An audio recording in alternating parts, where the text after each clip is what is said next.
और अब नजर डालते हैं दिलचस्प और मालूमाती खबरों पर। आपको बताएं, 3 पाकिस्तानियों की जानिब से रवां साल एक अनोखी सफरी मुहिम का आगाज किया जा रहा है, जो एक रक्षी के जरिए 7 ममालिक का सफर करेंगे। इस मुहिम में टीम पाकिस्तानी commander retired Abdul Malik Qureshi, lieutenant commander retired Syed Nasir Hussain और की लाश से मसरत नामी खातून शामिल होंगी, जो ईरान, तुर्की, यूनान, इटली, स्विट्जरलैंड, फ्रांस और बरतानिया तक का सफर रक्षे में तय करेंगे।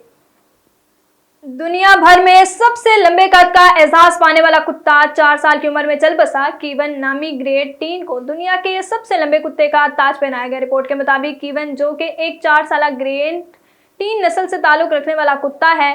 ग्रेट टीन नस्ल से ताल्लुक रखने वाले कुत्ते बड़ी कदर कामत के बावजूद बहुत दोस्ताना, वफादार और नर्म रवैये के हामिल जानवर हैं।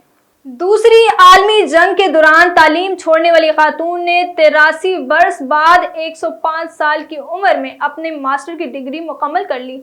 वर्जीनिया के होने वाले शौहर जॉर्डन हसलूप को दूसरी आलमी जंग में खिदमत अंजाम देने के लिए बुला लिया गया, जिसकी वजह से दोनों ने शादी की और फाइनल थीरीज जमा कराने से थोड़ा अरसा पहले ही उन्होंने कैंपस छोड़ दिया।